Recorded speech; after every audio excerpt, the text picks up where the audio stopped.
Hola, ¿qué tal? Y como siempre, gracias por estar ahí. Volvemos a tener en este canal a una persona que ya hemos tenido en dos ocasiones, con la que he compartido charlas muy inspiradoras, que sé que habéis seguido mucho. Es Emilio Carrillo, yo creo que es conocido por todos. Bueno, a un nivel más académico podemos decir muchas cosas de Emilio Carrillo. Yo lo destacaría como conferenciante, autor de unos 100 libros. Destacaría libros como La sabiduría y el significado profundo de las enseñanzas de Jesús de Nazaret, junto a Lola Rumi, Sabiduría de Dios escondida, la mística de San Juan de la Cruz, que yo me lo estoy leyendo y me está gustando mucho. Dios, el tránsito que hay después de la muerte, amor, sexualidad y relaciones de pareja. En fin, podéis indagar porque hay muchos libros interesantes. Pero como decía, yo también presentaría a Emilio como una persona que ante todo da el mensaje para que conectemos con quién somos realmente, con esa divinidad interior, con esa divinidad interna que todos somos, con ese Dios que todos somos al final. Bienvenido, Emilio. Gracias por estar aquí. Muchas gracias, Alina. Un placer volver a compartir contigo y de tu mano con todos los seguidores y seguidoras de tu canal. Así que encantado. Gracias. Pues mira, voy a hacerte como siempre un remis de preguntas y quería empezar, hay un texto, un párrafo en tu libro, eh, Sabiduría de Dios escondida, la mística de San Juan de la Cruz, que además en ocasiones has dicho que es un personaje, por decirlo de alguna forma, que a ti te ha traído siempre mucho. Y dices, la divina esencia radica en cada ser humano y en cada forma de vida. Es un párrafo de este libro. Existe una íntima conexión de unidad entre cada uno y la divinidad. La naturaleza divina radica en todas las personas y está pacientemente a la espera de que la pongamos en acción. Y aquí es la primera pregunta, que sería muy extensa, desarrollarla sería toda más de una hora, pero ¿cómo poner en acción esa naturaleza divina? ¿Qué nos dirías como, a ver, ya digo que es un tema muy extenso esto, ¿no? Pero vamos a ir hablando de todo esto a lo largo de la charla, porque es como el tema principal. Ese saber quiénes somos realmente, que al final es para lo que estamos aquí, teniendo la mente a raya, estando en el presente, cultivando la confianza, la aceptación. Pero ¿qué nos destacarías tú para poner en acción a esa divinidad interna? Ciertamente, la obra de San Juan de la Cruz es una obra magistral, Mm. tanto la que es más conocida, que es la poesía, también la obra muy prolija y contundente que tiene en prosa. Y siguiendo su esquema para responder tu pregunta, te diría lo siguiente. En primer lugar, tener la certeza, la convicción de que todos tenemos una divinal esencia. San Juan de la Cruz insiste en eso. En uno de sus poemas más conocidos, el que comienza diciendo: Entréme donde no supe y quedéme no sabiendo, toda ciencia trascendiendo. En el pasaje final de ese poema dice: si lo queréis saber, consiste esta suma ciencia en un subido sentir de la divinal esencia. El ser humano está dotado de una divinal esencia. A partir de ahí, él también nos dice que esa divinal esencia, la que también se llama espíritu, está localizada en el centro del alma. La dimensión álmica espiritual que encarna en el ser humano es el alma, y en su centro, dice él, el espíritu. El ser humano, por tanto, es una perfecta conjunción de nuestro pequeño yo perecedero, físico, emocional, mental, la personalidad a ello asociada, y nuestra dimensión álmico-espiritual, que está compuesta, entre comillas, por el alma, y en su centro ese espíritu, esa divinal esencia. Y respondiendo a tu pregunta, él nos dice, en otro poema que tiene como título Llama de amor viva, él nos dice que este proceso, por así decir, consistiría en que el espíritu, que está, la divinal esencia que está en el centro del alma, incendiara el alma, incendiara el alma. Eso recuerda un poco a la idea de la iluminación, ¿no?, que se utiliza también en el ámbito oriental, que encienda el alma. Y a ese encender el alma, él en una carta, en este caso en prosa, lo llama la transformación en Dios. Él dice: el más perfecto grado de perfección a que en esta vida se puede llegar, que es la transformación en Dios. A partir de ahí, con este telón de fondo, ¿qué hacer? ¿Cómo hacerlo? ¿En qué consiste este incendiar el alma para que se haga presente en nuestra vida, tal como tú has apuntado? Pues bien, yo creo que lo fundamental, sin ningún tipo de duda, es lo que Cristo Jesús denomina en su diálogo con Nicodemo, que recoge el Evangelio de Juan, lo denomina nacer de nuevo. Hay que nacer de nuevo. Y nacer de nuevo, fíjate, hablando de San Juan de la Cruz, hablando de Cristo, me vio a ir a la ciencia del yoga, porque finalmente las tradiciones espirituales van como concatenadas, no todas tienen un sentido profundo. Yo creo que culminan en la encarnación de Cristo en Jesús de Nazaret, todas tienen un sentido profundo, y en la ciencia del yoga nos encontramos las grandes causas del sufrimiento humano. En los Yoga Sutra de Patanjali, a partir del Yoga Sutra 55, se habla de las grandes causas del sufrimiento humano, que son los kleshas, y son cinco, son cinco. Y por orden de importancia, el primero consiste también en lo primero que tenemos que hacer, ya no solamente para evitar el sufrimiento, sino para impulsar ese nacer de nuevo, esa transformación en Dios, esa presencia de la divinal esencia. Y nos dice que el primer klecha, nos dice la ciencia del yoga de Patanjali, el primer klecha es el olvido de lo que somos. A veces en castellano se traduce como la ignorancia, pero eso es ambiguo, es el olvido de lo que somos, Alina. Para transformarnos, para que la divinal esencia se haga presente en nuestra vida, lo primero es salir de la amnesia, salir del Alzheimer profundo en el que nos encontramos de lo que somos. ¿Y esto qué significa? Lo dice el segundo Klesha, porque dice, claro, como olvidamos lo que somos, primera razón del sufrimiento humano, después viene la segunda razón del sufrimiento humano. Nos creemos que somos lo que no somos. Es decir, nos identificamos, podemos decirlo coloquialmente, con el personaje. Esto que está aquí hablando es una dimensión álmica espiritual compartiendo contigo y con todos los amigos y amigas de este canal y con todas las personas que vean el vídeo. Y esto que está aquí hablando tiene un componente perecedero, este pequeño yo físico, emocional, mental, que está aquí exponiendo, que está aquí razonando, que está aquí transmitiendo emociones a través de las palabras. Pero ojo, en mí hay encarnada una divinal esencia con un alma que es imperecedera. Cuando olvido lo que yo soy, ¿qué significa? Que olvido lo imperecedero que hay en mí. Olvido lo que en mí no va a morir, que sin duda ninguna es lo más importante, porque siendo importante el Emilio de turno, siendo importante el personaje, siendo importante el pequeño yo, no es menos cierto que ese pequeño yo es efímero, es pasajero. Y aunque tiene mucha importancia, por supuesto hay que darle su sitio y hay que cuidarlo a lo largo de nuestra vida porque es lo que nos permite vivir la experiencia humana. Ojo, ojo con creerte que eres eso, porque eres mucho más que eso. Podríamos decir que a muchas personas, ¿qué le pasa?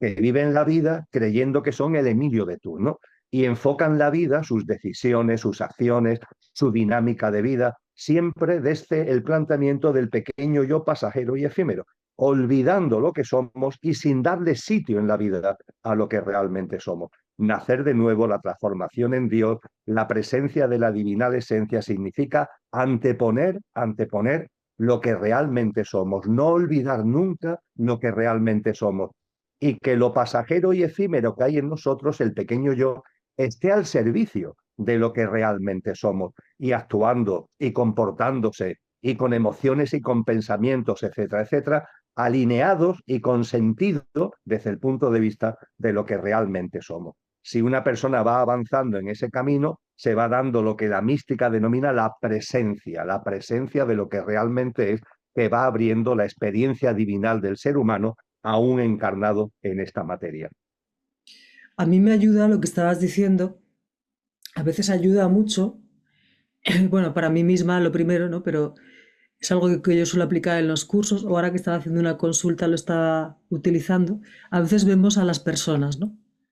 Mi suegra, mi madre. A mí me gusta decir, es un alma en su proceso evolutivo, ¿no? Es un alma, míralo como un alma en su proceso evolutivo, igual que lo eres tú. Y así yo creo que evitamos tanto juicio o tanto drama o no sé, como que le quitamos cierto hierro al asunto, viéndonos todos como almas que estamos aquí pues para volver a recordar quiénes somos. Pero claro, también ese recordar quiénes somos supongo que lleva toda una cadena de vidas, porque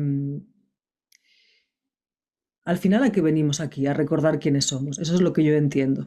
Pero eso puede llevar toda una cadena de vidas porque y a medida que vamos evolucionando en conciencia en esa cadena de vidas, solucionando procesos pendientes o karma, como se quiera llevar, como se quiera llamar, no en la connotación de castigo, sino algún aprendizaje pendiente que quede por ahí, es cuando vamos definiendo ese yo, así lo veo yo. Pero a mí, por ejemplo, me ayuda el que nos veamos como almas, que dejemos de identificarnos tanto sí, con nuestro personaje. Lo que pasa es que a veces la mente también nos coge por ahí, ¿no? Pero, por ejemplo, algo que yo creo que ayuda mucho, o sea, una cualidad de nuestro yo superior, a mí me gusta llamarle así, de nuestro Dios interno, sería confiar. Nuestra mente pensante, el ego, yo le llamo así, no sabe nada de confiar, más bien está siempre en el miedo. ¿Cómo podríamos, está claro que podríamos confiar más si viviéramos más desde nuestro Dios interno? Eso sería todo, ¿no? Porque nuestro Dios interno sabe de confianza, sabe de aceptación, sabe de no juicio. Pero la confianza es un tema que atrae mucho, que interesa, porque a veces nos puede costar un poquito integrarlo. ¿Qué nos dirías tú para que tuviéramos más confianza en la vida? En que todo está bien, que de todo se sale, etc, etc. Creo que la llave para confiar en la vida, hombre, Alina, está en la reverencia hacia la vida. Es decir, comprender, integrar la envergadura, la grandeza de lo que es la vida. El percibir que la vida evidentemente está en mí, está en ti, pero la vida se expresa en todo y se expresa en todas las formas de vida que hay en este planeta. Se expresa en un sistema solar en el que está el planeta, se expresa en una galaxia en la que está el sistema solar, pero es que hay 2 billones de galaxias, hay cuatrillones y cuatrillones de planetas.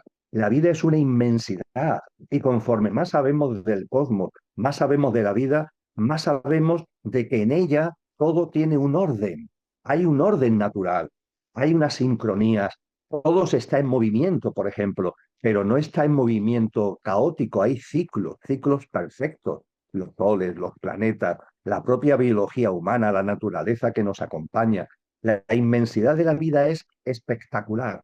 Creo que la ciencia lo está poniendo cada vez más de manifiesto y también nos muestra cada vez con más claridad que tiene unos patrones, unas sincronías, unas causalidades, unos ciclos. Y a partir de ahí, de ir integrando todo eso, el entender que este marco tan maravilloso en el que estamos no puede jugar en contra mía.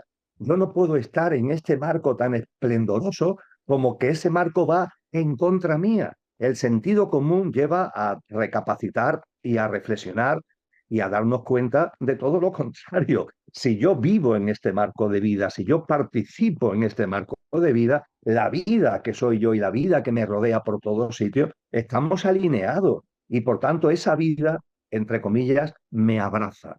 La reverencia hacia la vida, hacia todos los seres, hacia todas las expresiones de vida, te abre el corazón para entender que la vida siempre juega a tu favor, que todo lo que ocurre siempre, siempre juega a tu favor, no al favor a veces del pequeño yo, no al favor de lo que tu pequeña mente quiere, pero sí siempre a favor de tu verdadero ser.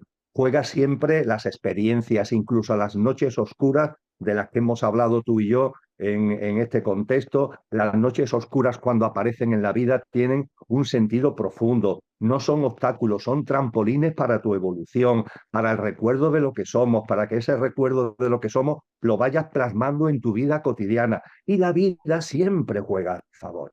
Y esa vida esplendorosa y maravillosa de la que yo soy una modesta expresión, pero siendo una modesta expresión, participo plenamente en ella, total y absolutamente en ella, y ella se expresa total y absolutamente a través mía, merece mi confianza. Y esa confianza, por tanto, diría que tiene como llave la reverencia, esa reverencia que te va llevando en el camino que te acabo de compartir sintéticamente y que te abre el darte cuenta de que estamos en los brazos de algo maravilloso, que es una bellísima madre, por decirlo de una forma muy coloquial, y que siempre, siempre nos abraza, aunque pueda parecer que no, A veces, como hacen también las madres, a veces al niño, a la niña, ¿no? Tienen que darle alguna indicación, tienen que darle algún consejo, tiene que hacerle o evitarle algo, ¿no? Que no sea para que el niño no sea caprichoso, para que vaya por el camino adecuado. Eso hace la vida con nosotros a través de las experiencias, a través de las vivencias que nuestra mente a veces rechaza, pero insisto, siempre, siempre todo lo que ocurre juega a nuestro favor porque la vida es una gran madre que siempre nos abraza y que nos apoya en nuestro proceso evolutivo. Por eso se dice una frase, es algo parecido, de quien puede agradecer lo bueno y lo no tan bueno, entre comillas, se convierte en un maestro, porque se da cuenta que en eso no tan bueno, entre comillas, hay un aprendizaje, hay un mensaje, hay una oportunidad de evolución, etcétera. Pero esto me llevaría a otra pregunta que también te he oído a ti hablar de esto, que no necesitaríamos evolucionar desde el sufrimiento. No hay ninguna ley que esto lo diga. Pero por otro lado, también se habla de que ciertas almas, en un proceso evolutivo ya, no sé cómo llamarle, maduro, vamos a llamarle así, bueno, que ya almas maduras, que, bueno, no sé por llamarle, ¿no? Los nombres a veces, las etiquetas, es como si eligiesen vidas un poquito difíciles. Es como si pudieran tener retos duros. Con lo cual, claro, seguramente porque es un alma que los puede trascender. Pero claro, ahí también es un poco contradictorio. No necesitamos evolucionar desde el sufrimiento, pero yo he escuchado mucho, por muchas vertientes, bueno, a veces las almas maduras eligen sufrimientos, o sea, eligen, perdón, situaciones complicadas, retos potentes. ¿Esto no es un poco contradictorio? Mm. ¿Qué piensas tú al Si respecto? lo ves como una foto fija, sería contradictorio. Si lo vemos como algo dinámico, como un proceso, no es contradictorio en absoluto. Me explico. Ciertamente estamos llamados a una evolución, es lo lógico en el marco de esta vida preciosa a la que antes hacía referencia, a una evolución donde no se necesita sufrir, donde no se necesita el sufrimiento como bastón para avanzar por el camino de conciencia. Ahora bien, no es menos cierto que para llegar a ese punto, para llegar a ese punto kilométrico, por así decir, de nuestro sendero espiritual, de nuestro sendero consciencial, antes usamos el bastón del sufrimiento para llegar a ese punto kilométrico. Y cuando usamos el bastón del sufrimiento hay que tener en cuenta lo siguiente. Las almas que tienen un menor nivel evolutivo, para evitar descripciones Sí. peyorativas, que hay que evitar, porque claro, estamos hablando de un proceso, de una dinámica. Yo hago mío lo que habla Cristo Jesús en el capítulo 25 del Evangelio de Mateo. Él usa la metáfora del alma como una lámpara de aceite. Hay que echarle aceite. Y el proceso evolutivo, podríamos describirlo, el proceso evolutivo del alma, como que el alma va ganando aceite. Cómo va consiguiendo aceite el alma? Pues a través de las experiencias de vida, a través de la cadena de encarnación, como tú muy bien decías, etcétera, etcétera. Pues bien, podríamos decir que el alma que tiene poco nivel de aceite es un alma a la que le cuesta trabajo ardeones que sean de experiencias duras, de experiencias de noches oscuras. Las almas con menor nivel de aceite tienden de alguna forma a la tibieza. Y ojo, porque el libro del Apocalipsis, que cierra el Nuevo Testamento y por tanto cierra la Biblia, tiene una frase durísima que dice: a los tibios los vomitaré de mi boca. Fíjate qué frase más dura. Y efectivamente, un alma que no evoluciona, que tiene poco nivel de aceite, no es capaz de asumir retos de experiencias duras, de experiencias fuertes. Está como metida en la tibieza, ¿no? Eso lo podemos comprobar a nuestro alrededor. La permanencia en el hábitat de confort, no querer que ocurra nada, no querer que pase nada. También en psicología, como tú sabes, se le llama el hábitat de mentira existencial, el no querer ver. Mucha tibieza sería la expresión. Cuando el alma va consiguiendo un cierto nivel de aceite, se atreve, se atreve. Tú lo has dicho muy bien. Claro, ya empieza a tener también preparación, ya empieza a tener como un sedimento que le permite, ¿no? el asumir experiencias más fuertes. y asume esas experiencias más fuertes, dejando atrás la tibieza y sabiendo, el alma sí lo sabe, que esas experiencias fuertes, lo que nosotros llamamos experiencias de sufrimiento, noches oscuras del alma, esas experiencias fuertes le van a servir de revulsivo y le van a aportar más aceite, va a incrementar significativamente más aceite. Hay una parábola también en los textos cristianos con la que me identifico mucho, que es la del hijo pródigo. El hijo pródigo vive con el padre. El padre simboliza la divinidad misma, es puro amor.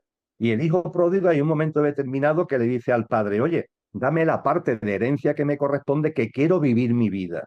Y el hijo pródigo se va a vivir su vida. El padre no le reprocha, el padre le da a la herencia y el hijo pródigo se va a vivir su vida.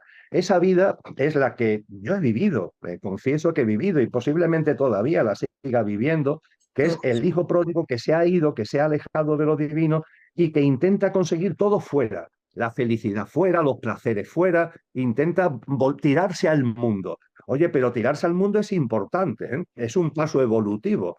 Eso lo llama Nietzsche, dice que el estadio del alma tibia, por así decir, sería el camello, lo llama Nietzsche en el primer discurso de su obra Así habló Zaratustra. Y dice que el camello está llamado a transformarse en león. Ese león es el hijo pródigo, es el que se atreve, el que se lanza al mundo, el que quiere conquistar el mundo, ¿no? Y cuando se lanza al mundo el hijo pródigo, pues como por las mismas circunstancias de la vida, del mundo, etcétera, ¿qué es lo que se encuentra? Las noches oscuras. Y esas noches oscuras, el hijo pródigo tiene que vivirla, tiene que integrarla. Y son precisamente las noches oscuras las que, llegado a un momento determinado, lo llevan a tomar la decisión de volver al padre. De ese padre que se había alejado, el hijo pródigo vuelve. Y Claro. cuando el hijo pródigo vuelve al hogar, vuelve al padre, el padre siempre lo estaba esperando. No hay que llamarlo, el padre estaba ahí en el camino esperando que el hijo llegara y lo abraza, no hay ningún reproche, porque el hijo ha hecho lo que evolutivamente correspondía. Se ha alejado, ha vivido experiencias, ha sacado jugo a las experiencias, lo ha pasado mal como consecuencia de las noches oscuras, pero ha crecido y ese crecimiento finalmente lo lleva a volver al Padre. Y cuando vuelve al Padre ya es otra cosa, no es el que se ha ido, no es el que está con el Padre sin haber pasado todo ese proceso. De hecho, no quiero seguir por esta parábola porque es enormemente intensa, pero hay otro hermano, porque el hijo pródigo es el hermano menor y hay otro hermano que es el hermano mayor que se queda con el padre. Y curiosamente la parábola pone de manifiesto que el que se ha quedado con el padre no ha aprendido el amor que es el padre, porque cuando el hijo pródigo vuelve y el padre le hace una gran fiesta, el hijo mayor que está pegado al padre se enfada. El padre es amor y el hijo que está pegado a él, fíjate por dónde, no ha aprendido el amor. Y el que se ha alejado y ha vivido todas esas experiencias vuelve ya con un sedimento, vuelve con una experiencia, no vuelve con una sapiencia también como consecuencia de esas experiencias. Y yo creo que esa figura del hijo pródigo, hay que tener en cuenta además, Alina, que el término pecado, que tanto nos echa para atrás, es un término que etimológicamente el Nuevo Testamento cuando lo usa utiliza el griego antiguo, utiliza el griego koiné. Y el término pecado en griego antiguo significa alejamiento. Lo que hace el hijo pródigo al alejarse es pecado. Pecado es alejamiento. Pecado no es culpa, pecado no es castigo, es alejamiento. Y mira por dónde ese alejamiento se convierte después en acercamiento y ese acercamiento se consigue porque se ha atrevido. El hermano mayor no se ha atrevido y al no atreverse no es capaz de integrar la verdadera naturaleza del padre, es ese amor, cosa que sí sucede con el hijo pródigo. Así que podríamos decir que cuando un alma tiene escaso nivel de aceite, es tibia, le cuesta trabajo afrontar experiencias duras, por así decir, que sin embargo son muy importantes para el crecimiento evolutivo. Cuando el alma va teniendo ya un cierto nivel de aceite, se atreve, sale de la tibieza, vive esas experiencias de noches oscuras y esas experiencias de noches oscuras la van incrementando en su autoconciencia hasta que llega un momento, que es a lo que yo me refería, tal como tú recordabas al principio de formular la cuestión, en donde ya se acabó, ya no necesitas la noche oscura, ya has llegado a un nivel de aceite en donde ya la vida misma, a través de ese nivel de aceite, se expresa en tus acciones, en tus comportamientos, en tus emociones, en tus pensamientos, y ya ese sufrimiento, ese requerimiento del bastón del sufrimiento deja de ser necesario. Claro, eso sería, eh, lo que puede pasar ahí es que una persona, bueno, como nos ha pasado a todos, ¿no? Yo creo, esté sufriendo en algún momento de tu vida, ¿no? Y no entiendo esto y por qué me pasa esto, lo que sea, ¿no? Y tu alma está contenta porque está diciendo, tu alma está haciendo la evolución que necesita, ¿no? Está pasando por el camino como el hijo pródigo que necesita para su evolución. Y además, eh, realmente eso lo vemos y nos ha pasado yo creo que a todos. ¿Cuál ha sido muchas veces nuestro revulsivo para buscar la espiritualidad? El sufrimiento. No debería ser así quizá, pero lo es, ¿no? Entonces es como que cuando vivamos las experiencias lo intentemos ver desde ese punto del alma, ¿no? De lo divino dentro nuestro, como que es algo que, bueno, que estamos viviendo para nuestra evolución, no para, no porque soy un desgraciado y la vida me está castigando, ¿no? Que cambiemos la perspectiva, el enfoque. Ahí yo creo que eso es lo que nos va a ayudar. No sé qué piensas tú, pero yo creo Claro, pero fíjate, Alina, que la sociedad esta, los influjos sociales, nos llevan a todo lo contrario, que ¿no? todo lo contrario, sí. Las películas de Hollywood están los winners y los losers, ¿no? Los ganadores y los perdedores. Y claro, no se puede ser, no debemos ser perdedores, ¿no? Y claro, las experiencias, sin embargo, entre comillas, de perdedores, son experiencias que el alma elige y que al alma le vienen, como tú dices, muy bien en su proceso evolutivo, por más que a nuestra mente le cueste trabajo integrar esa gran verdad y esa gran realidad.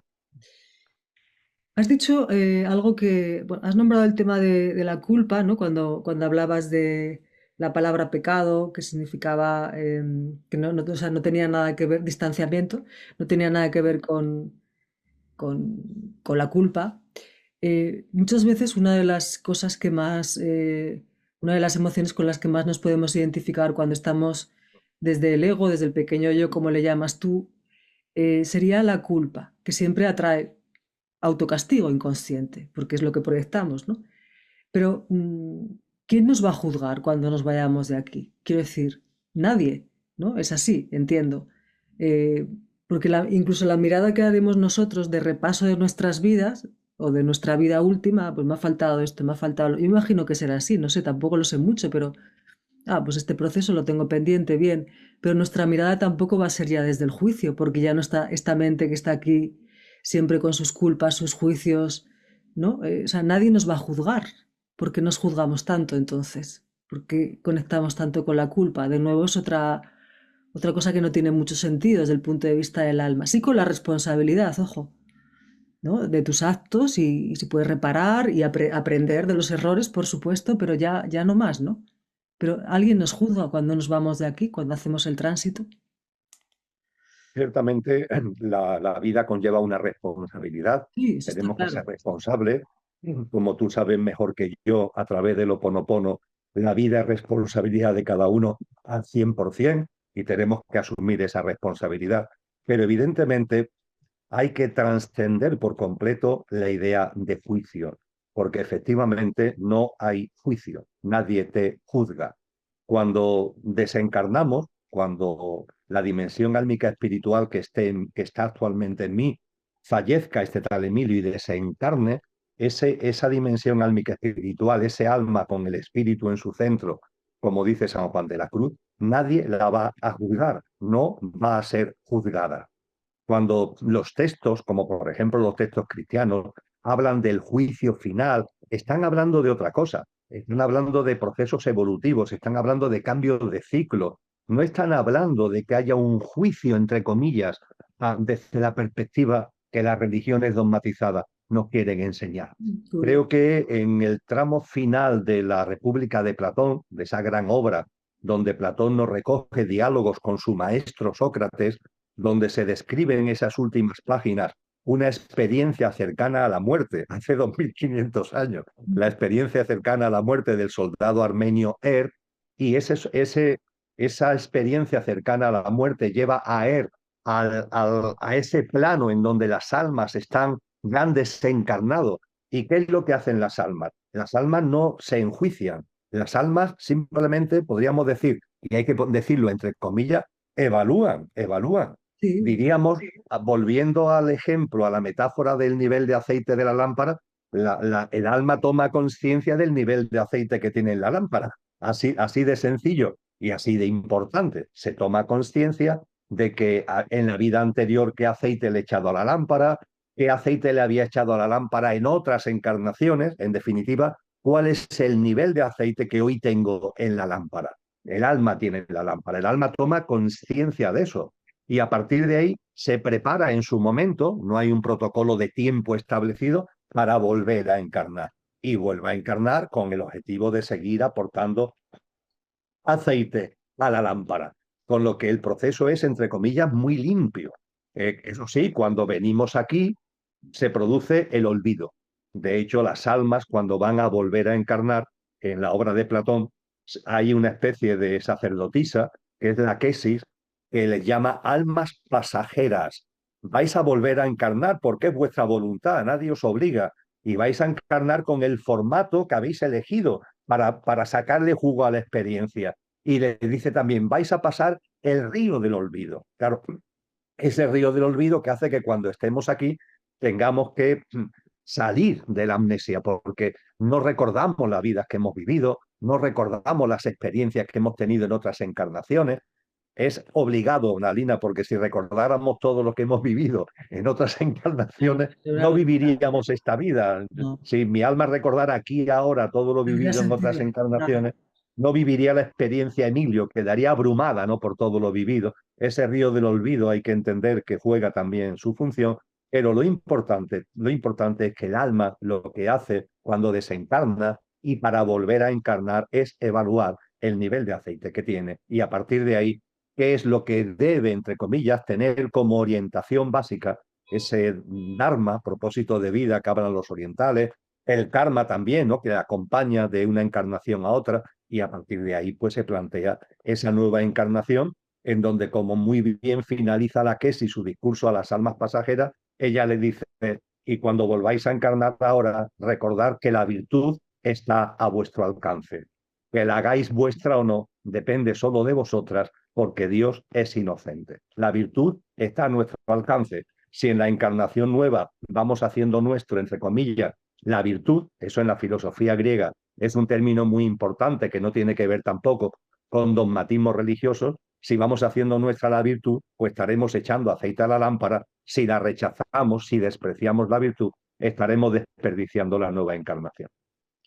Pero has dicho que podría elegir el alma encarnar o no, pero si no ha acabado o sea, no ha acabado su proceso evolutivo de definir, o sea, estamos como, es que obligados, Jolín, es que el lenguaje a veces para estas conversaciones es limitado, pero sí que el alma siempre quiere reencarnar, ¿no? Porque tiene que acabar su proceso evolutivo, pero nadie lo Claro, obliga, pero es que es a eso, ¿no? efectivamente, el alma es la que ella misma, tras evaluar su nivel de aceite, siente, entre comillas nuevamente, porque el alma evidentemente no tiene lo que nosotros llamamos sentimiento, no se puede calibrar así, pero el alma percibe, en conciencia sería la palabra, conciencialmente percibe el volver a encarnar para seguir llenando la lámpara de aceite. Pero ojo, porque llega otra cuestión muy importante, aunque son tan pocos los casos que no sé si merece la pena entrar en ello. Pero ¿qué sucede cuando el alma ha llenado por completo la lámpara de aceite? Sí, eso Ya es. no encarna. Pues mira, eso la tradición oriental, la tradición budista, nos habla de lo que en la tradición occidental llamamos los maestros, maestros y maestras, ¿no?, que podemos entender que ya han llegado a un nivel de aceite, si no pleno, prácticamente pleno. Lo que la tradición hinduista llama Mahatmas, ¿no? Mahatma significa literalmente grandes almas, y son almas que son grandes no porque hayan engordado, sino porque han llenado, ¿no?, la lámpara de aceite. Eso en el budismo se le llaman bodhisattvas. Los bodhisattvas son las grandes almas que, como han completado su ciclo, han llegado al máximo del nivel de aceite, no tendrían, entre comillas, que volver a encarnar. ¿Y qué nos dice la tradición budista? Que esas almas vuelven a encarnar. Vuelven a encarnar, ¿por qué? Por amor. Vuelven a encarnar por amor. Hay algo muy bello, fácil de localizar en Internet, que es el voto del Bodhisattva, ¿no? El voto del Bodhisattva es algo que no se puede hacer ligeramente, porque estamos hablando de almas de un enorme nivel evolutivo. Y se nos dice que esas almas de un enorme nivel evolutivo, que ya en principio no tendrían que encarnar para sacar más aceite, porque ya han llenado la lámpara de aceite, vuelven a encarnar por amor. Y el voto del Bodhisattva es el compromiso de esa gran alma, fíjate qué cosa más bella, yo cada vez que lo recuerdo me emociono, el compromiso consigo mismo de esa gran alma por amor de seguir encarnando mientras que exista sufrimiento de cualquiera de los seres, de cualquiera de los mundos.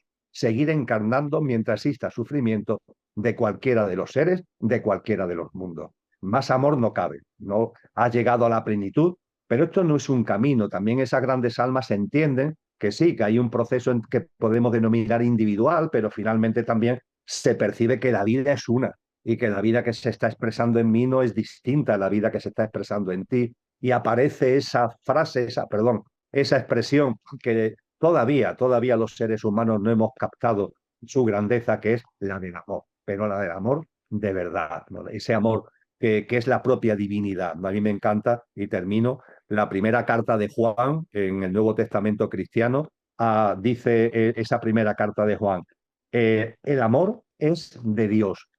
Quien no conoce el amor no conoce a Dios, porque Dios es amor.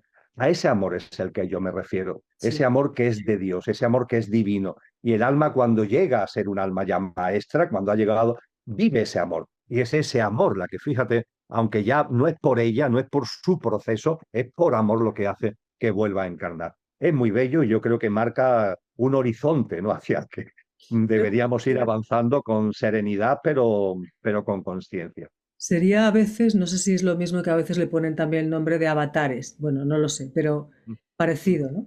Pero siempre Sí. son almas grandes, ¿no? Sabias, como mm, que al final van a venir también a dar un gran mensaje, o lo que van a hacer va a dar ellos, o lo que van a hacer, o algo va a tener relación, esa reencarnación elegida, ya no necesaria, con el proceso evolutivo de las de otras almas, ¿no? Siempre va a ser así.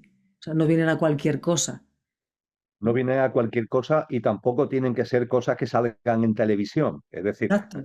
Sí, porque es una gran cuenta. alma, claro, una gran alma, que hay encarnadas entre nosotros, hay encarnados Mahatmas, grandes almas, Sí, están porque aquí hay con historias nosotros. que son que dices, Yo no sé cuántos son, ni tengo tampoco por qué especular al respecto, pero sé que hay, sé que están con nosotros. Y claro, su labor es una labor que a veces sí puede tener una especie de cara al público, ¿no? No digo que no haya mahatmas que no hagan labores de cara al público, de magisterio, apoyo de cara al público, pero también en muchos casos llevan una labor anónima para el gran público, pero que es muy importante.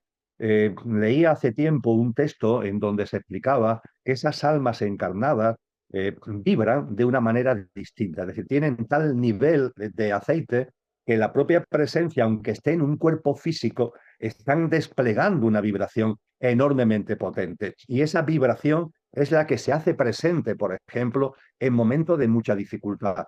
Se ah, habla de la presencia de esas grandes almas cuando hay momentos en donde ya no una persona, sino muchas personas lo están pasando mal. Y no te van a evitar el sufrimiento, no te van a evitar si has tenido un accidente, no te van a curar, pero su presencia genera una frecuencia vibratoria de una armonía que a veces personas que han vivido acontecimientos muy duros lo comparten. Es espectacular. Eso se encuentra después de accidentes masivos. No sé si ha pasado también en este desgraciadísimo accidente y nuestro gran abrazo para las víctimas, ¿verdad? Del choque de trenes ahí en la provincia de Córdoba. Pero en muchos acontecimientos de este tipo, las personas que no han fallecido, pero que han quedado malheridas, cuando ya se van recuperando, en muchos casos narran que a pesar de lo trágico del asunto, a pesar del momento tan duro, había como una armonía, sentían como una paz. Eso no le quitaba el dolor, evidentemente, pero había algo muy sutil en el ambiente, por así decir, ¿no? Y ese algo muy sutil, no digo que haya sido el caso de lo de Córdoba, pero que es frecuente que se produzca que ese ambiente, ese contexto de armonía en una situación tan trágica, es la aportación de las grandes almas. Las grandes almas tienen una gran capacidad a través de la concentración y de la meditación de lanzar su frecuencia vibratoria, en fin, que hacen una labor bellísima de acompañamiento, más o menos activo, más o menos de cara al público, pero que está ahí entre nosotros. Y además es verdad, yo también he oído hablar de este tema, es una vibración como sanadora, ¿no? Sanadora, o sea, te transforma, te sana, sí, sí, sí. Has nombrado el tema del accidente de Córdoba. Claro, hay personas que se pueden estar preguntando, bueno, todo pasa, todo tiene, ¿no? Hay que confiar, todo tiene un sentido profundo y este tipo de accidentes, cómo es que ocurren, pero también yo lo que he oído, no sé ya, tú sabrás más de esto que yo seguro, pero al final tampoco es casualidad cuando almas desencarnan en grupo. Son cosas que cuesta un poquito decir, yo lo sé, pero no es casual. Y si ningún alma desencarna por casualidad, es como que mi proceso evolutivo ha acabado. Como alma, volvemos a decir, como alma. Que claro, como personaje, las personas puede costarnos entender esto, ¿no? Si se nos va un ser querido, pero no sabemos si esa alma ya había acabado su proceso. Entonces, cuando ocurren estos, este o cualquier tipo de accidente que muchas almas trascienden, esto tampoco es casual. Ciertamente, cuando hablamos de esto, estamos hablando desde la dimensión álmico-espiritual. Claro, es que si no, Estamos hablando claro, porque como se entiende desde otra perspectiva, puede haber graves malentendidos. exacto, Ciertamente, ni tú ni yo justificamos la responsabilidad, porque la hay, de que exacto. esto haya ocurrido. Es que Esto tiene fatal. responsables y los responsables no pueden decir, no, esto es un tema que han elegido las almas. No, vamos a ver, tú Exacto, tienes eso una está bien. Sí, sí, responsabilidad en lo que ha sucedido totalmente. vamos, yo que soy usuario de AVE asiduo, porque Sí, sí, siempre que sí. me desplazo a dar conferencias me gusta hacerlo en tren y en particular en AVE, soy testigo directo de cómo el deterioro de las vías es cada vez mayor, de poder utilizar este ordenador desde el que estoy hablando contigo, poderlo utilizar con tranquilidad en mi mesita de la silla del sillón del AVE, el no poderlo utilizar porque el traqueteo es tal que el ratón Sí, no puedo ponerlo en su sitio. Esto lo he ido yo viviendo. Por tanto, no estamos diciendo que no haya responsabilidades y que evidentemente las responsabilidades tienen que ser asumidas por los responsables. Aunque no quieran, tienen que ser asumidas por los responsables. Y no estamos quitando esa responsabilidad, por favor. Pero desde un punto de vista espiritual, cuando se produce un acontecimiento que conlleva un evento donde muchas almas desencarnan a la vez, el accidente de Córdoba es importante, sin ningún tipo de duda. 46 hasta ahora fallecidos es una cifra muy importante, que se lo digan a sus familiares directos, sí, exacto. pero ciertamente todos conocemos que ha habido acontecimientos donde, por ejemplo, el tsunami de Indonesia se llevó por delante no hace muchos años a 270.000 personas, ¿no? O el terremoto de Haití se llevó también por delante, entre comillas, 275.000 o un atentado terrorista como el que hubo en París en una discoteca se llevó por delante a más de 100 personas. Bien, cuando estos acontecimientos suceden, tienen una vertiente, vamos a llamarle física, material, humana, pero también tienen una vertiente álmica. Desde la vertiente física, material, humana, pues evidentemente unas responsabilidades, una serie de cosas.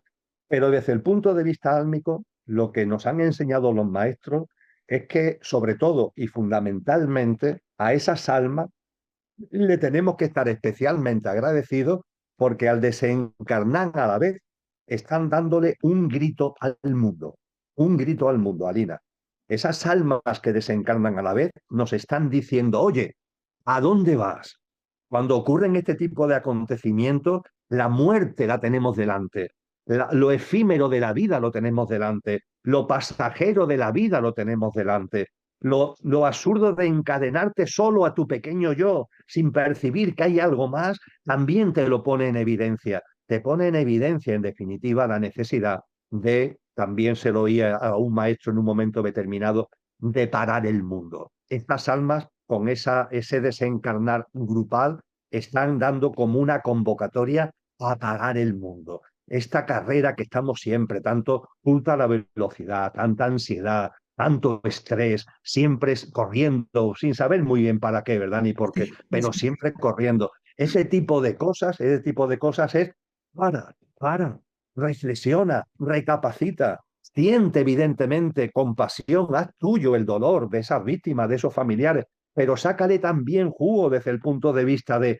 esta es la que tú llevas, esta vida que entre comillas, como Emilio, como Alina, puede terminar en cualquier momento. Esta vida es la que de verdad yo quiero llevar. Esta es la vida que cuando esto termine, porque esto va a terminar, que esto no se puede estirar el chicle indefinidamente. Lo que me voy a llevar de aquí es lo que yo de verdad quiero llevarme de aquí.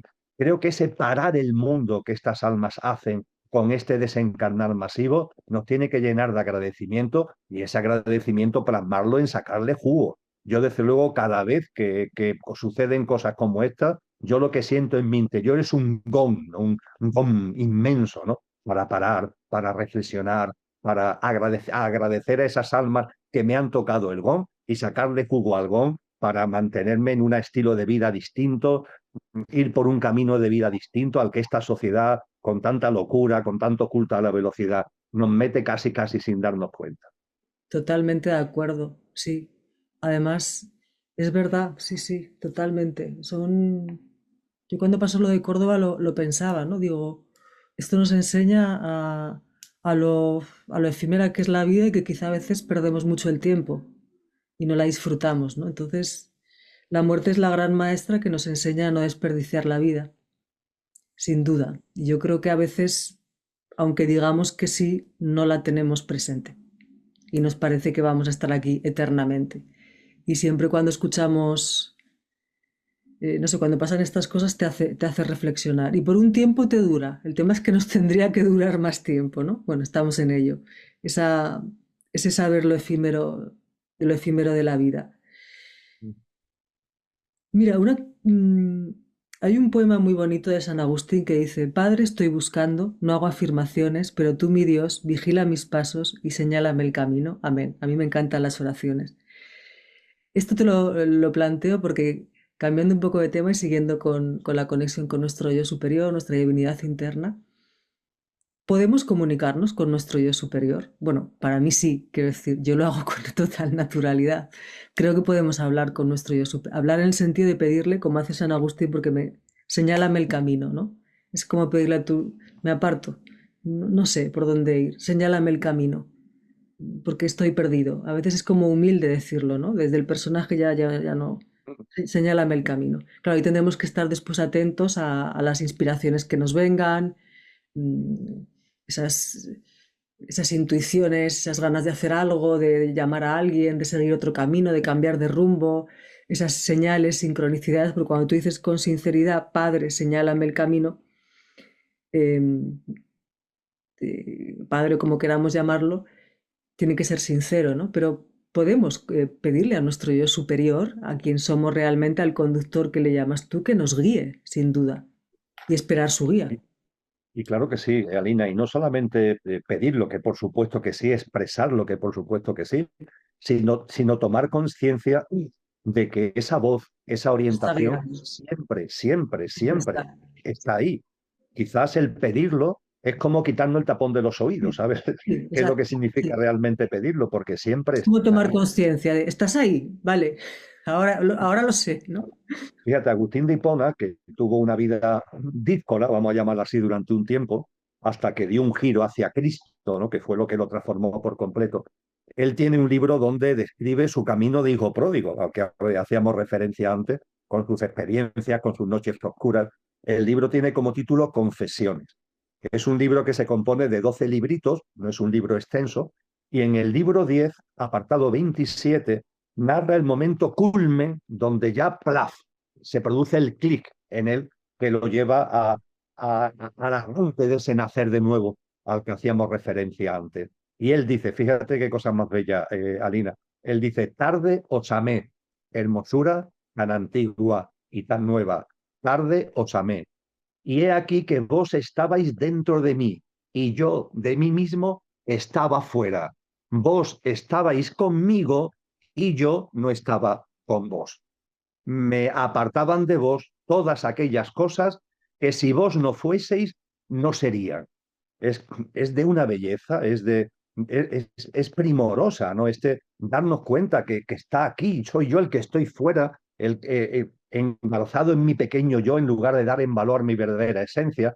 Y eso que realmente somos, esa divinal esencia, volviendo a San Juan de la Cruz, el Evangelio de San Juan tiene una característica muy curiosa, Alina, y es que al espíritu, que es como se llama en el cristianismo esa divinal esencia, el espíritu, el Evangelio de Juan no lo llama espíritu, lo llama siempre paráclito. Siempre que hace referencia al espíritu lo llama paráclito. Y paráclito es una expresión del griego antiguo, volvemos al griego koiné, que significa consejero, consejero. Ah, mira, Cada vez que Juan el Evangelista habla de la divinidad que tenemos en nuestro interior, lo llama el consejero. Fíjate qué gráfico, ¿no? Efectivamente, nuestra divinal esencia, nuestro verdadero ser, siempre actúa de consejero. Podríamos decir, tú me lo has oído a mí más de una vez, que nuestro pequeño yo es el coche. ujú, Nuestro yo físico, emocional, mental, la personalidad a ello asociada es el coche.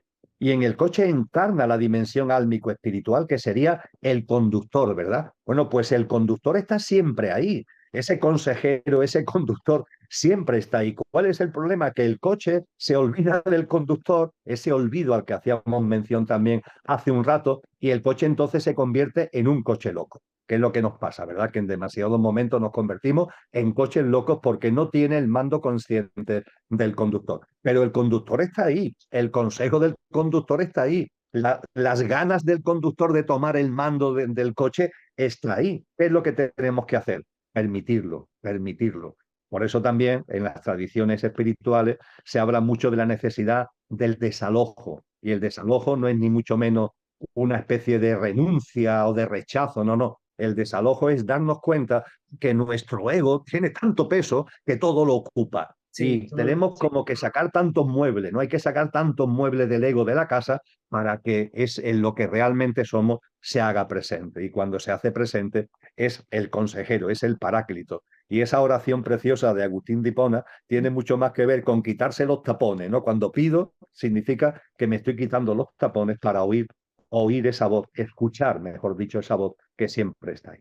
pero claro, para escucharla también necesitamos cierto silencio mental, ¿no? Cierta, pues, practicar el silencio mental. Tú hablas mucho en el libro de San Juan de la Cruz de lo que es la verdadera meditación.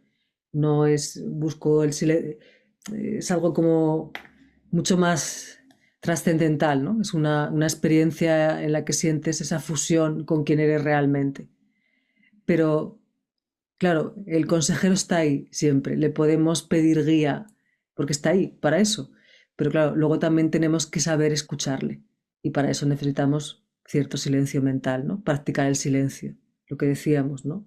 O la meditación, pero claro, la meditación es que en tu libro lo explicas muy bien, que a todo se le llama últimamente meditación, pero bueno, también nos sirve, ¿no? Practicar el silencio mental siempre nos... Porque yo, por ejemplo, he recibido inspiraciones, o sea, decirle a mi yo superior, muéstrame el camino. Y de repente ocurrírseme una idea yendo caminando por un parque. Pero claro, es que en ese parque no estaba pensando en nada, estaba en silencio. Entonces también nos sirve, ¿no? Más que meditaciones. Quiero decir, yo cuando he meditado no he tenido nunca esas experiencias trascendentales, ¿no? Que contabas en tu libro, ¿no? Pero yo creo que simplemente silencio, ir acumulando silencio. Que lo uno con lo que has dicho antes, que en esta sociedad no es fácil, porque en cuanto te sales un poco de tu entorno, de tu silencio, entras en la paranoia y tienes que volver, o por lo menos a mí me pasa, tienes que volver a centrarte otra vez porque has entrado en la paranoia de la sociedad, se te olvidan cosas, tienes que volver. No sé si se me entiende lo que estoy diciendo, creo que sí. Que tenemos que Creo que muy bien, estar creo que muy bien. saliendo y entrando todo el rato porque si no es como, ay, que ya me he ido, espérate, tengo que volver a conectar conmigo que me estoy perdiendo, ¿no? Pero me parece muy bonito lo que has dicho, que siempre tenemos ese consejero ahí para pedirle, porque claro, eso también enlazaría con otra idea. Cuando venimos aquí, vale, podemos elegir un proceso consciencial según eh, la edad del alma, por llamarlo de alguna forma, bueno, mm, que sea un poquito duro. Desde el personaje, el alma está encantada, pero luego que nos quitemos esa idea de que aquí estamos solos. Tenemos a nuestro consejero Ya hemos hablado, hablamos en el último encuentro del ángel guardián, el ángel custodio, y más seres de luz que tenemos. Es decir, no venimos aquí, es como si a veces hay una idea de que se nos arroja aquí, hay gente que dice, pero ¿qué es esto? ¿No? Es como si, no, para empezar lo hemos elegido y hay ayuda, ¿no? Hay, o sea, no estamos solos. Eso también creo que es importante, ese concepto. ¿Qué nos dirías al Y tan respecto? importante, Lina, y tan importante. Es otro de los problemas, entre comillas, lo de problemas, que tenemos cuando olvidamos lo que somos. Porque claro, cuando olvidamos lo que somos, también olvidamos lo que es. No vemos la realidad. Nos apartamos de la realidad y la realidad tiene también un componente muy mm, evidente cuando se ve, pero hay que verlo y eso tiene también que ver con el nivel de aceite del alma, pero cuando se ve es muy evidente que es el nivel de lo sobrenatural, no de lo preternatural. No voy a entrar en esa diferencia. Lo preternatural tiene más que ver con fenomenologías involutivas, etcétera. No, lo sobrenatural tiene que ver con ese acompañamiento de alta vibración en el que estamos absolutamente rodeados. Efectivamente, tenemos ángeles que nos guardan, ¿eh? Que cada uno de nosotros tenemos un ángel guardián que nos está protegiendo, que nos está acompañando. Las grandes almas están entre nosotros, los órdenes celestiales también nos acompañan. Eh, Cuando vas reverenciando la vida, lo compartíamos cuando hablábamos de la confianza, te vas dando cuenta que la propia vida tiene manifestaciones naturales y sobrenaturales que hacen que nunca estés solo. Yo esto se lo recuerdo mucho a muchas personas en estos tiempos que, como tú sabes también muy bien, Alina, en la sociedad de la información y de las telecomunicaciones, hay más incomunicación que nunca, ¿no? Cada vez hay más gente que se siente como en soledad. No la soledad querida, no la soledad buscada, no la edad del sol, ¿no? Que es esa soledad que ya el alma busca en momentos concretos de retiro, ¿no? No, no, es la soledad impuesta, no la incomunicación, ¿no? Y hay muchas personas que me dicen, Emilio, es que yo no tengo con quién hablar, es que no me puedo expresar, es que no hay nadie cerca con el que pueda compartir determinados temas. Y bueno, pues hay que recordarle lo que realmente somos, ese yo superior al que tú antes hacías mención, pero también hay que recordar que estamos vinculados álmicamente, Alina, estamos vinculados álmicamente. Obviamente tú y yo, que físicamente, imagínate desde cuando no nos vemos y que lo que nos hacemos es ver de vez en cuando online, hay vínculos álmicos que están ahí. Eh, Esas conexiones álmicas no desaparecen, el alma no entiende de tiempo ni entiende de distancia. Cuando de alguna forma tú generas un vínculo con una persona, ahí también hay un vínculo álmico y hay un acompañamiento. A mí me gusta a veces decir, pero ¿por qué no nos comunicaremos más álmicamente cuando hay una pelea con alguien, ¿no? Y lo intentas arreglar esa pelea, ¿no? Pero el pequeño yo tuyo y el pequeño yo del otro, no hay forma, ¿no? Incluso tú lo intentas, pero inténtalo álmicamente. Como tú decías antes, guarda silencio, respira conscientemente, intenta entrar en ti, en introspección, y desde el alma, con palabras o en silencio, como tú quieras, en cualquier rincón de tu casa, exprésale a ese otra alma. Lo que expresándoselo al yo físico no da resultado, exprésaselo de alma a alma. Yo esto lo he experimentado directamente, Alina, y los resultados son espectaculares, de verdad, porque hay una comunicación alma a alma. Esto lo estoy compartiendo desde el punto de vista de que no estamos solos, estamos acompañados álmicamente, estamos acompañados por ángeles, estamos acompañados por grandes almas y estamos acompañados por más figuras que nos acompañan más si nos vamos abriendo. Para mí la presencia de Cristo en mi vida es continua y yo veo a Cristo como una especie de fuerza de atracción que una vez que como que he soltado carga, me atrae, me atrae, me atrae, ¿no? Y me sirve de brújula para mi vida, esa voz a la que tú hacías referencia, ¿no? Entonces, la idea de que estamos aquí como abandonados, perdidos, la sensación de incomunicación que podemos tener muchas veces, eso es desde el coche, eso es desde el pequeño yo. Cuando recordamos lo que somos y conforme lo vamos recordando más, nos vamos dando cuenta de que estamos en un contexto de una realidad donde hay una esencia más allá de la apariencia. Puede ser que en apariencia te veas solo, pero en esencia nunca. Siempre estás muy bien acompañado. Pero además, eso es un gran consuelo. La verdad es que simplemente hablar con tu ángel guardián a mí es algo que te da mucho consuelo, la verdad. Porque además sabes que es verdad, que no son. Entonces, cuando has dicho que también estábamos acompañados por almas sabias, ¿te referirías a las almas de las que has hablado antes? Porque Efectivamente. también recuerdo una vez que comentaste, y yo lo leí hace poco, que a Mm. veces incluso, a ver, ¿cómo decirlo? Creo que era así, ¿no? Nuestro ángel custodio está ahí, pero también podíamos, es como si un alma que fuera afín con nosotros. Por ejemplo, contigo podría ser San Juan de la Cruz, qué sé yo, que tú has nombrado que siempre has sentido, también nos asistiese de alguna forma. No sé si me explico. Yo leí esto, no sé explicarlo muy Perfectamente. bien, pero creo que va por ahí. Eh, Almas que Sin ya han ningún tipo vivido, de que duda. pueden estar ahí también como, no sé si como, es que la palabra guía no, pero pueden estar ahí de alguna forma como con cierta asistencia. ¿Podría ser? Sin ningún tipo de duda, Alina. Yo siento ese acompañamiento del alma que encarnó en Juan de Yepes, ¿no? Llamado San Juan de la Cruz. Yo siento ese acompañamiento. Siento incluso cuando quiero escucharlo directamente, cuando percibo que ese alma me quiere decir algo, lo que hago es cualquiera de sus libros, que están aquí, por cierto, a mi izquierda, lo abro, ¿no? Cualquier poesía, cualquier texto, y siempre, siempre aparece exactamente eso que requiere en ese momento mi alma aquí ahora en mi experiencia como Emilio. Claro que sí, efectivamente yo cuando hacía mención antes a lo del acompañamiento de grandes almas me estaba refiriendo a las almas que están aquí encarnadas entre nosotros, esos Mahatmas, etcétera, a los que antes hacía referencia. Pero por supuesto, y ha hecho muy bien en ponerlo de manifiesto, Alina, por supuesto que también hay grandes almas que no tienen por qué estar encarnadas aquí, puede ser que estén o pueden ser que no estén, con los que podemos sentir un especial vínculo. Y esas grandes almas con las que podemos sentir un especial vínculo, claro que nos acompañan continuamente, continuamente, porque esas grandes almas tienen ya unas capacidades que se nos escapan para nuestra mente y que hacen posible lo que para nuestra mente puede parecer imposible. Bueno, sí, el alma de San Juan de la Cruz va a estar pendiente de ti continuamente. Bueno, pues el alma, esa gran alma, tiene unas capacidades, tiene unas potencias que están plenamente en vigor y que hacen que efectivamente cuando nosotros conscientemente generamos el vínculo, hay que generar el vínculo.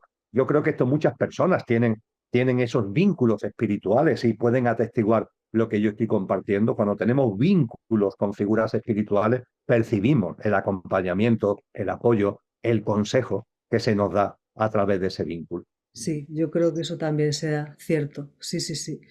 Pues bueno, ya llevamos una horita, creo que ya voy a dejarte descansar. Yo cerraría además así porque creo que es algo muy bonito. No estamos solos y bueno, una de las preguntas que te hacía era cómo confiar, cómo conectar con nuestra divina esencia. Creo que todo lo que hemos hablado nos ayuda a ello, así que te doy mil gracias, Emilio. Me ha encantado la charla. Siempre eleva la vibración hablar contigo y de estos temas, la verdad. Y espero que sea así para las personas que han escuchado esta charla. Muchísimas gracias, Emilio. Un placer, de verdad. Muchas gracias. Como decía San Juan de la Cruz, mil gracias derramando. Tú y yo no llegamos a tanto, pero en fin, esperemos que se hayamos derramado algunas gracias. Así que Sí. nuestras gracias que sean también compartidas por los amigos y amigas. Por cierto, cierro, que te felicito por ese libro. Además, no sé, pero la verdad que da mucha ternura el personaje de San Juan de la Cruz. Invito a que las personas que oyen esta charla lo lean porque da mucha ternura y además es muy bonito ese libro y sus poesías, no sé, da ternura, te conecta con tu divinidad interna el leerlo, básicamente. Muchas gracias, Emilio. Un abrazo muy Muchas fuerte. gracias, Alina. Muchas Gracias gracias. a las personas del canal. Un abrazo. Chao, chao.